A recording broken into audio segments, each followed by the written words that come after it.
ಮುಂದುವರಿಸಲು CM, DCM ಮತ್ತು cabinet ಸಚಿವರ ಜೊತೆ ವಿವಿಧ ಸಂಘಟನೆ ಪಕ್ಷಗಳ ಮುಖಂಡರು ಚರ್ಚೆ.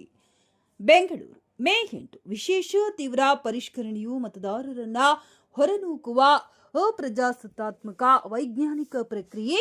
ಈ ಪ್ರಕ್ರಿಯೆಯಿಂದ ರಾಜ್ಯದ ಮತದಾರರ ಹಕ್ಕನ್ನು ರಕ್ಷಿಸಿಕೊಳ್ಳಲು ತುರ್ತಾಗಿ ಕೆಲವು ತೀರ್ಮಾನಗಳನ್ನು ಸರ್ಕಾರ ತೆಗೆದುಕೊಳ್ಳಬೇಕೆಂದು ಆಗ್ರಹಿಸಿ ಎಸ್ಐಆರ್ ವಿರೋಧಿ ಜಾತ್ಯತೀತ ಪಕ್ಷಗಳು, ಜನಪರ ಸಂಘಟನೆಗಳ ಒಕ್ಕೂಟದ ಮುಖಂಡರು ಮುಖ್ಯಮಂತ್ರಿ ಸಿದ್ದರಾಮಯ್ಯ, ಉಪಮುಖ್ಯಮಂತ್ರಿ ಡಿಕೆ ಶಿವಕುಮಾರ್, ಸಚಿವರಾದ ಪ್ರಿಯಾಂಕಾ ಖರ್ಗೆ, ಸಂತೋಷ್ ಲಾಡ್, ಶಾಸಕ ಬಿಆರ್ ಪಾಟೀಲ್ ಸೇರಿದಂತೆ ಇತರರೊಂದಿಗೆ ಚರ್ಚೆ ನಡೆಸಿದ್ದಾರೆ.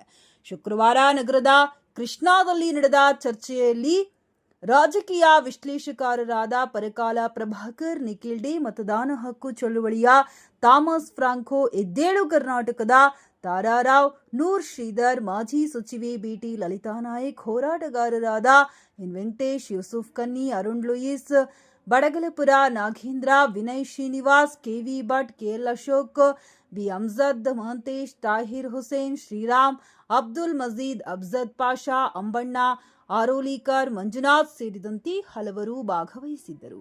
ಭಾರತದ ಚುನಾವಣಾ ಆಯೋಗವು 2025 ಜೂನ್ನಿಂದ ಎಸ್ಐಆರ್ ಅನ್ನು ಪರಿಚಯಿಸದ ಮತ್ತು ಅದನ್ನು ಅನುಷ್ಠಾನಗೊಳಿಸಿದ ರೀತಿಯಿಂದಾಗಿ ಅದು ತನ್ನ ಎಲ್ಲಾ ವಿಶ್ವಾಸಾರ್ಹತೆಯನ್ನು ಕಳೆದುಕೊಂಡಿದೆ. ಸಂವಿಧಾನ ಆರ್ಟಿಕಲ್ 324 ಪ್ರಕಾರ ತನ್ನ ಕರ್ತವ್ಯಗಳನ್ನು ನಿರ್ವಹಿಸುವಲ್ಲಿ ಸಂಪೂರ್ಣ ವಿಫಲಗೊಂಡಿದೆ. ಅದೊಂದು ರಾಜಕೀಯವಾಗಿ ಪಕ್ಷಪಾತಿಯಾದ ಸಂಸ್ಥೆ ಎಂಬುದು ಬಟಬಯಲಾಗಿದೆ. ಬಹುತೇಕ ಜನರು ಸುಪ್ರೀಂ ಕೋರ್ಟ್ ಮೇಲೂ ತೀವ್ರ ನಿರಾಸೆ ಹೊಂದಿದ್ದಾರೆ.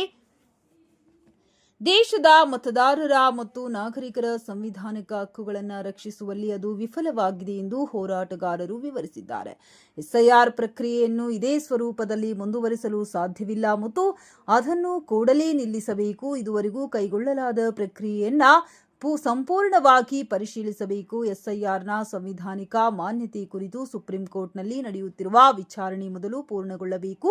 ಪ್ರತಿಯೊಬ್ಬ ನಾಗರಿಕರ ಮತದಾನದ ಹಕ್ಕನ್ನು ಗ್ಯಾರಂಟಿ ಮಾಡುವ ಮತದಾರರ ಸೇರ್ಪಡೆಯನ್ನ ಸುಲಲಿತಗೊಳಿಸುವ ರೀತಿಯಲ್ಲಿ ಪ್ರತಿಯೊಂದು ಹಂತವೂ ಪಾರದರ್ಶಕವಾಗಿರುವ ರೀತಿಯಲ್ಲಿ ನಿಯಮಗಳನ್ನು ಪುನರ್ ರೂಪಿಸಿಯೇ ಜಾರಿಗೆ ತರಬೇಕು ಎಂಬ ಆಗ್ರಹವನ್ನ ಸರ್ಕಾರ ಮುಂದಿಡಬೇಕೆಂದು ಹೇಳಿದರು.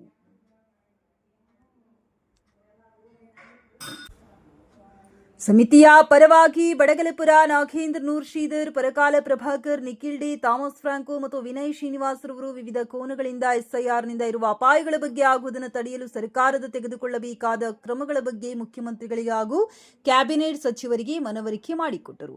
ನಾಗರಿಕ ಸಂಘಟನೆಗಳು ಹಾಗೂ ಜಾತ್ಯತೀತ ಪಕ್ಷಗಳು ಮುಂದಿಟ್ಟ ಪ್ರಸ್ತಾಪಗಳ ಕುರಿತು ಸುಮಾರು 2 ಗಂಟೆಗಳ ಕಾಲ ಸುದೀರ್ಘ ಚರ್ಚೆ ನಡೆಯಿತು. ಅಂತಿಮವಾಗಿ ಮಾತನಾಡಿದ ಮುಖ್ಯಮಂತ್ರಿ ಸಿದ್ದರಾಮಯ್ಯನವರು ಎಲ್ಲ ಎಂಎಲ್ಎಗಳ ಹಾಗೂ ಡಿಫಿಡೆಂಟ್ ಎಂಎಲ್ಎಗಳ ಸಭೆ ಕರೆದು ವಿಸ್ತೃತ ಸಭೆ ಕರೆಯುತ್ತೇವೆ. ಎಲ್ಲರ ಜೊತೆಯೂ ಸಮಾಲೋಚನೆ ನಡೆಸಿ ನಂತರ ನಿಮ್ಮೊಟ್ಟಿಗೆ ಮತ್ತೊಮ್ಮೆ ಮಾತನಾಡುತ್ತೇವೆ ಎಂದು ಹೇಳಿದರು.